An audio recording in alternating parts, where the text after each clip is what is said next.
CEO Wisdom Podcast with Kev Bailey himself, co-founder and CEO at Dreamfuel. He's got the .com, dreamfuel.com. Good job, Kev. We were talking about we're gonna talk about that one. But prior to the pod, we were talking about parenthood. Kev has had his fourth at 40, which is super interesting. I was telling him my dog story, the puppy story, which is interesting also in itself. But Kev, before we get into it, can you introduce yourself? Tell us what you're up to nowadays. Yeah. So again, my name is Kevin Bailey, co-founder and CEO of a company called Dreamfuel. Dreamfuel is a mental performance coaching company and platform for high performers who want to be able to stabilize their mindsets under lots of pressure. Basically, the mission is to take the same quality of mental performance coaching that people are getting in professional athletics and move that into corporate. Work with a lot of high growth startups, companies moving into $1 billion plus valuations, work with some VCs and private equities. And this is my third technology company. I'm a three-time founder. First company was fastest growing company in my state, Inc. 58, MarTech company, and kind of rocked me a little bit. And that's when I met a neuroscientist and a meditation coach and kind of started geeking out on this, then went to get my master's in neuroscience at King's College out of London, and just love this stuff. I'd be doing it whether it was my job or not, so might as well be my job. You're at the right place, my friends. We share a lot of overlaps, and I think I and the audience can learn a lot from you. Let's talk about your past companies. If you had exits there, if you were financially successful with these, and insights that you learned from whether it is Relevance, Powder Keg, or anything in between. Yeah, I mean, first company almost got me retirement wealthy, but not quite. We really the biggest inflection I had, and where I really started to learn about mindset was I owned a third of the company. And we had no investors, and we grew pretty rapid. We were at about a $60 million valuation. So I'd made about 20 million. I was 27. And that was when I had my first kid on accident, and kind of, kind of all things coming together at once, sort of flipped my mindset from an abundance place to a scarcity place. And I started to miss our forecast a little bit, and that deal didn't go through. I ended up selling the company, but not for as much. And that was kind of my first entry into what incredibly high stress response feels like. I had never felt any of that up through that point in my life. But it put me on path. So best thing that could have happened. And what it really taught me, is financial success and what comes with, what we're a lot of times seeking, that recognition and stuff like that is a component of success. But I look at it as one of 10 components of success. And it's typically one that's very hard to stabilize if the other 9 aren't there. Wow. Deep stuff right there. Yeah, the other areas. So we have relationships, mindset, Relationships knowledge, is a really big one. Yeah, your mind, your body, health, contribution, lifestyle. I look at success as the daily levels of joy and fulfillment you feel. And you can measure that. You can measure your states of joy. And if you have a body that's all clogged up in a mess, you're not going to be able to feel joy very well. Obviously, if you have a bad mindset, your mind's tripping you up, keeping you in the defensive networks, you're gonna feel like even if you are perceived as successful by the outside, you're not going to feel it. You're going to be in fear. So things like that. Who's there at these levels of success, because Warren Buffett, like very rich but drinks Coke every day and so forth. Tony Robbins, I think, is pretty near in that scale of mind. That's life's work, is looking at what success is. So it hit me. I think you can find a lot more examples of people who don't have it than people who do. So I heard, this was maybe like 2-3 years ago. I was listening to Elon Musk. He was on a Rogan podcast or something, and he's talking about how scared he was of people trying to murder him because he's a billionaire or something. And he's like, I sold all my assets, and I just don't want to make myself an easy target. You can just see how much fear he was living in. So on the surface, one of the most successful people of our generation, but living in a state of fear in a lot of ways. And it was just kind of like, wow, you Yeah, know. his kid got like almost kidnapped at an airport, So when you reach those levels, and I don't think Twitter is gonna do any favors, but yeah, which brings to the question, like what kind of security does he hire? Like must be at least 10 to 100K per year, per week. Um For so sure. yeah, and Elon, question I have for you that I consider, because there's karma in this world. If you do good, it's gonna come back to you. Do you feel Elon has a lot of that? Although, like, he's not necessarily, he doesn't look happy for sure. His body doesn't look happy either, and his mind is sometimes doesn't look on point. But do you think from the good that he does to humanity, arguably, I think he does lots of good. Just picking Twitter back up was very bold, although like yeah, he's kind of clumsy. Tesla helping the world get greener and so forth. Do you think with the amount of good you can help back your happiness, or is like what do you think about that equation? I mean, obviously he's incredibly blessed materially. Um, hmm, the whole give and you receive thing. It's a great question. I don't know. I mean, I think we're all on a path of heightened consciousness, increasing it. We go about it in different ways. Um, and we have different dark nights of the soul, different heroes' journeys. I can't get into his head. I just heard him on a podcast. Uh, I love what he's, in a lot of ways, what he's doing for humanity. And in some ways, I see a lot of, I'll put it this way. If you give what you get, he's giving I would say a lot of mixed signals out to the universe, as far as his state of consciousness. So some of the, I know he does a lot of like riling people up and Twitter battles and talking trash and that kind of stuff. So he's probably going to get some of that coming back at him too, along with the good things he's doing for humanity. He's going to see, because if you think of the universe as a mirror reflecting back at you what you are, he's giving mixed signals. So he's going to get mixed signals back probably. I don't see him walking around with a state of consciousness that's enlightened, that's going to like reflect back at him that state of peace. He doesn't seem to have cultivated that inside of himself at this point. I don't know him well enough. I'm just guessing and based on small data points, but from what I've heard and whatnot, he is giving back. He's getting back what he gives, at least energetically.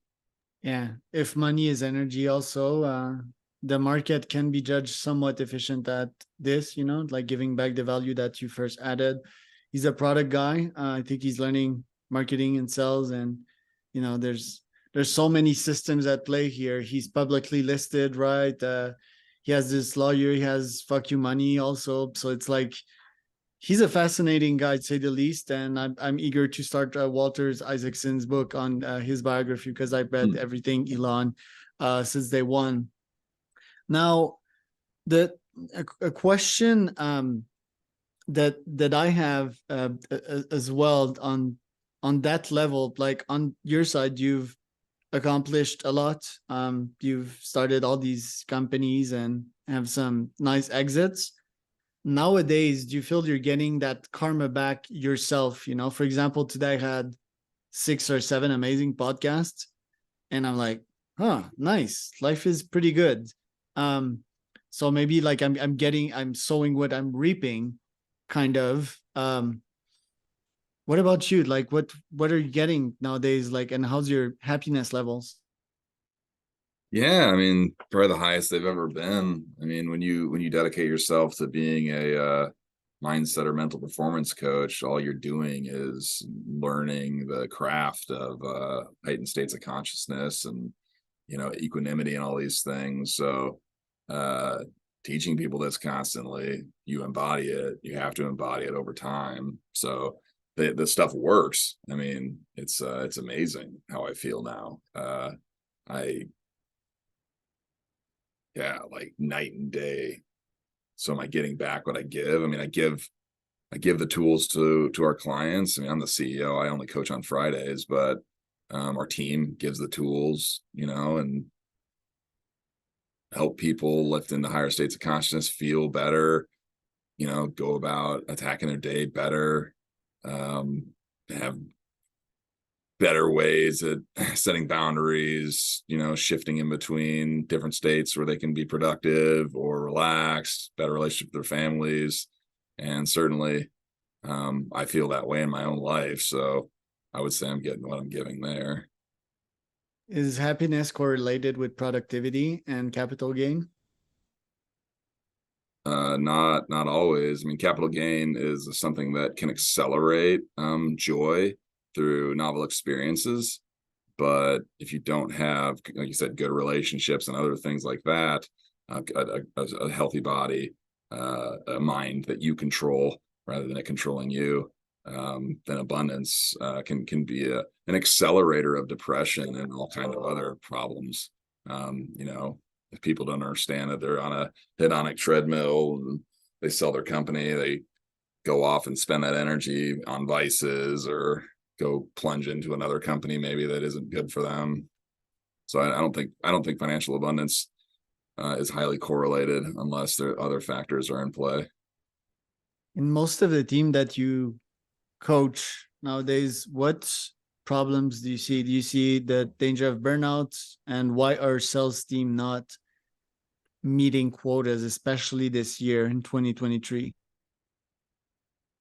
Yeah, I mean the game got harder, especially in tech. I think the last SaaStr article I read said the market on average is down about 30% for technology companies. So you got to be a lot better to sell out of that. The great salespeople manage to keep an abundant mindset in the midst of this, and the ones that maybe aren't so great get lost in lack. Once you get lost in lack, you get what you are. If you're in a state of lack, you're going to pull in more lack. If you're in a state of abundance, you're going to pull in more abundance.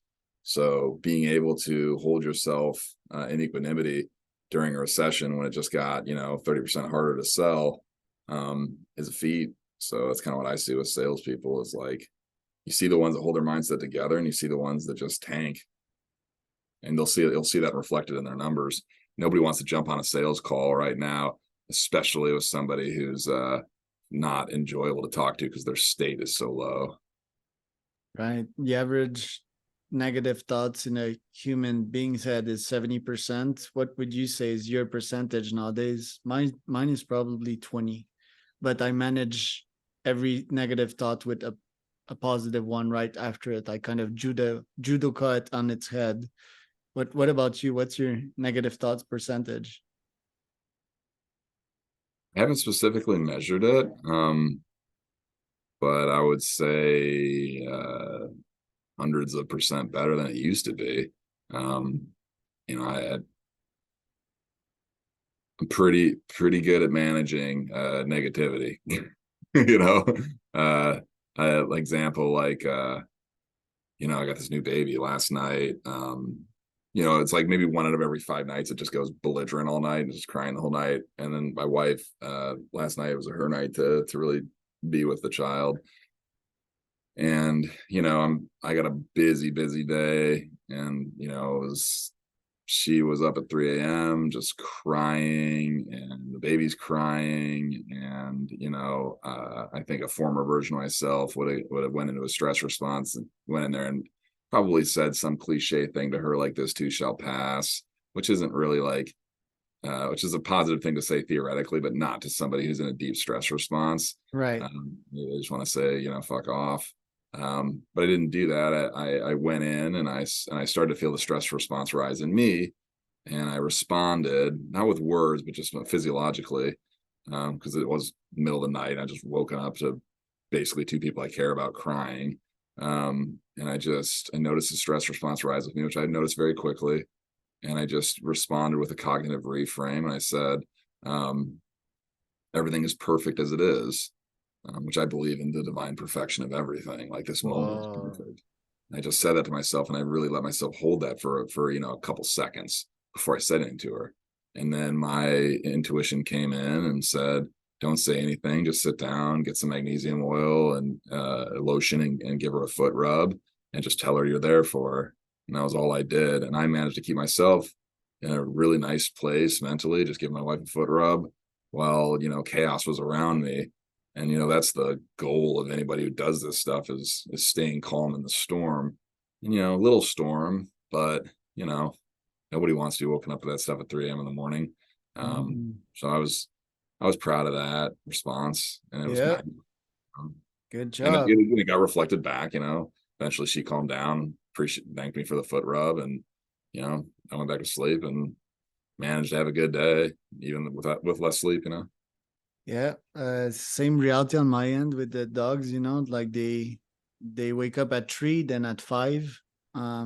So that's been my reality for quite some time. Got used to it. I really love the wisdom you shared with not using words. Me as a very cerebral person, I often use words with my wife, but they never really work.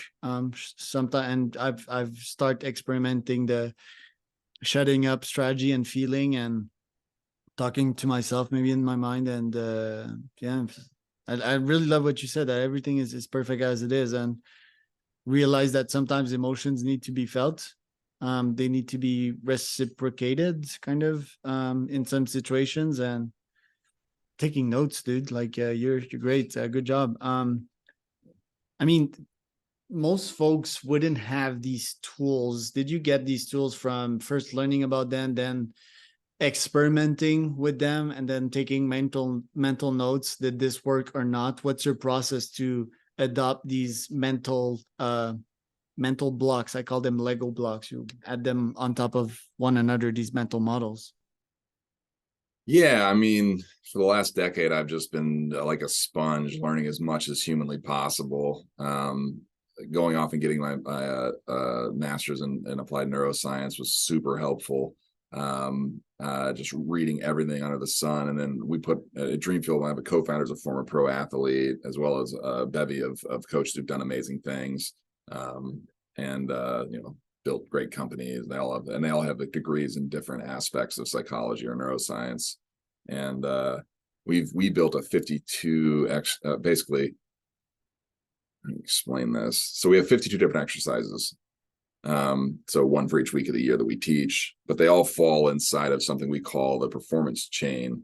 And this chain is basically understanding that in order to have great mental performance, it's not good enough to just work at a cognitive level. So thoughts. So when you look at the chain, you have thoughts, and then right under that, you have feelings, which is your interpretation of the next step in the chain, which is emotions, which then under emotions is physiology.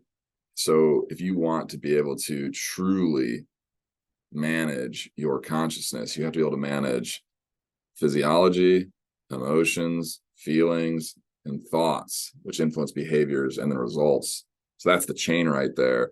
So each exercise we teach works under a different category. So when I said, everything is perfect as it is, that's a cognitive reframe that works at the thought level. Thoughts can go down the chain or up the chain. So I was working down the chain. I use a thought to influence my feelings, emotions, and physiology. I also obviously paired that with relaxing my stomach and breathing, so I'm influencing the chain upward as well by working on my physiology. One time I had 3 things in a row go wrong in my business.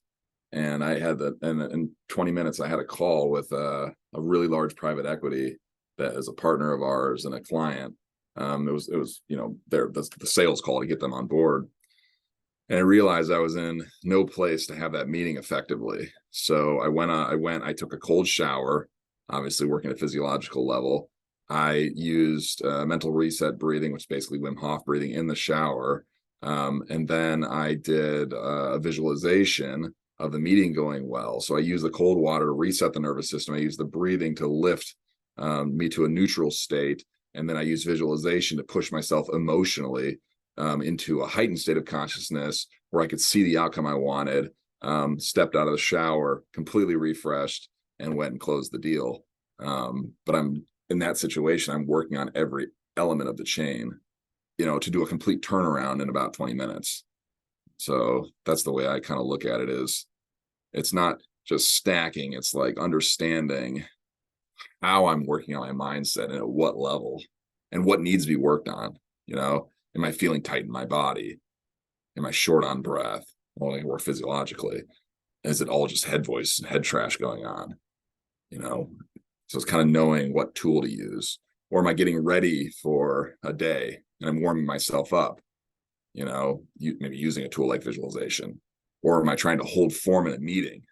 Somebody says something, off to me, and then I use a cognitive reframe really quickly to be able to stay in the moment with him. Or am I cooling down at the end of the day so that I can enjoy my family? Can we finish this off with a 3 minutes guided meditation or something?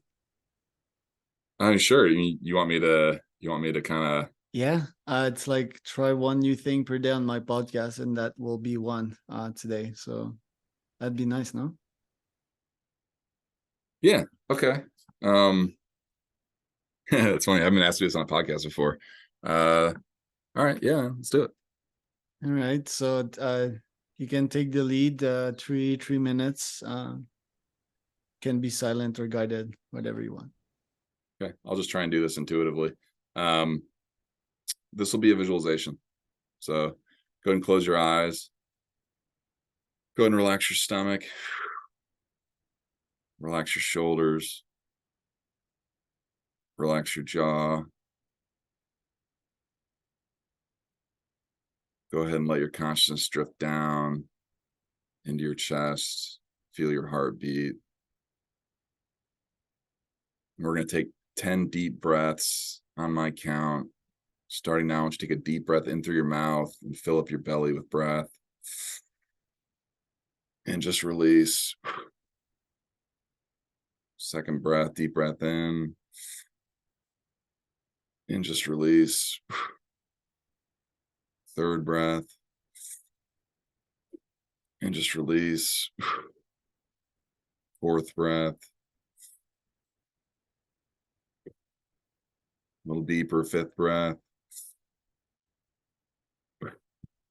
6, 7, 8, 9, 10. Deep breath in. Breathe out all the way. I don't want you to breathe in. I want you to hold your breath with no air and just relax your stomach. You might feel a little tingly. That's all right. Hold your breath for just a few more seconds. I want you to go ahead and smile and go ahead and breathe normally. I want you to go ahead and take a seat in your imagination, take a seat in your subconscious mind. Remember that your imagination is limitless. Anything that you imagine has a high probability of happening because you're rewiring your subconscious mind to be in alignment with the things that you visualize. Now go ahead and get buckled in, strapped in. We're going to blast forward in time. All of a sudden, you see yourself pushing forward in time, slipping through the vast wormhole of time. Stars are flying by you all the way to a point in the future, far enough out where great change is possible. And all of a sudden, there you are. You're lying in bed. It's the morning. It's a warm summer day. You can feel the early sunrise coming through your window in your bedroom. You're lying in bed, not a care in the world. You take a breath in and you can breathe in and just taste the crisp, clean air. Feels wonderful. You can hear the birds outside chirping, and they sound just a little louder than normal, like there's more of them. And you feel this aliveness inside of you. You feel better than you've felt in so many years. And you reach to your right, you have your water on your bedstand. You pick up the glass, you can feel the condensation on the glass. You bring the glass to your mouth, you take a sip of water, and you can taste the water. It feels so clean, pure, as you can feel it just cooling you down. And you think about how this water is unfiltered. It came straight from the tap, and how clean it is, and how crisp and clean the air tastes. And you think about the amazing change that humanity has undergone over the last so many years, and a global effort to help clean up our environment, how artificial intelligence and technology has come together in such profound ways to help heal the planet and bring us to a place of balance and harmony with nature. And you inside your body feel the best you've felt for so many years. And you just feel wonderfully grateful and blessed to live on this incredible planet. And you think about the vocation you have right now, the job you have, and it's such an inspiring job. You wake up every day, jumping out of bed, feeling ready to go. And that's your cue. You jump out of bed, ready to attack the day. You take a big, deep breath in. Go ahead and take a big, deep breath in and breathe out. And slowly open your eyes and reel yourself back to present time. All right. Love it. Love it. Love it. I'd love to have my custom guided sessions with my objectives, you know. Yeah. It's like 3 years from now, you've built this AGI company or build this BCI, helping tons of humans. I used to have my booklet, which I wrote these affirmations, but yeah, I loved it, man. Thank you for that energy and that reminder that, yeah, breathing is the way. I have this app that I use, Othership. I interviewed various folks on my pod, and yeah, this Wim Hof thing, it's so powerful. You know, it's like oxygen straight up to the brain. So really love the natural aspect of that meditation as well, connecting back to Mother Earth, which is something we forget often. Thank you, Kev. It's been Yeah, amazing. no, Charles, wonderful. It's been different. I like it that way. I guess you did too. Where can people find out more about you? They can connect with me on LinkedIn, Kevin James Bailey, or they can obviously connect through our website, dreamfuel.com.